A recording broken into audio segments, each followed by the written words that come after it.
Bonjour à tous. Lorsque nous considérons le monde qui nous entoure, nous voyons des choses magnifiques, bien entendu, mais nous voyons aussi beaucoup de détresse, beaucoup de misère. Et la question évidemment surgit, mais comment cela est-il arrivé? Qu'est-ce que Dieu a fait au commencement?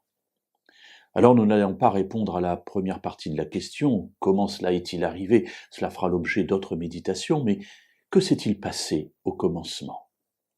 Dans le livre de la Genèse, au chapitre 1er, nous avons le récit de tout ce que Dieu a créé.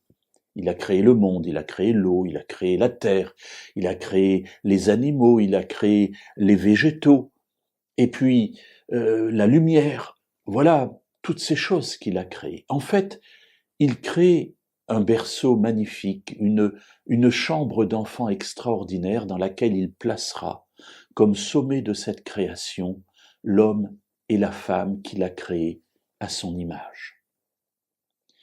Voyons le regard que porte Dieu sur ce qu'il a fait. Tout au long du récit, à plusieurs reprises, il est dit que ce que Dieu fait, il le regarde et il dit « voilà, c'était bon ».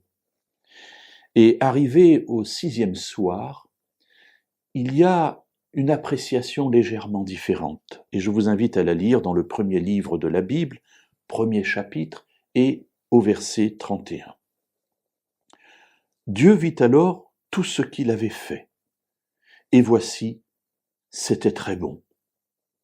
Il y eut un soir, il y eut un matin, ce fut un 6e jour. Mes amis, le monde que Dieu a créé à l'origine ne comportait pas le mal, ne comportait pas le péché. Notre monde en était exempt.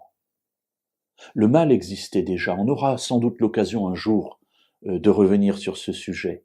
Mais dans le monde que Dieu crée à ce moment-là, le mal ne se trouve pas. Il a créé un environnement parfait, idéal pour accueillir l'homme et la femme qu'il vient de créer. Il regarde tout cela et avec ce regard de satisfaction, il dit « c'était très bon ». Oui, Dieu a créé quelque chose de très bon pour chacun de nous.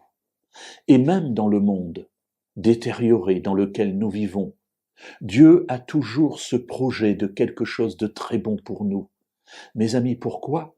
Parce que l'amour de Dieu n'a jamais changé entre la création de notre monde il y a des milliers d'années et aujourd'hui, où en s'approchant de vous comme de moi, il nous dit simplement « je t'aime et j'ai quelque chose de bon pour toi ».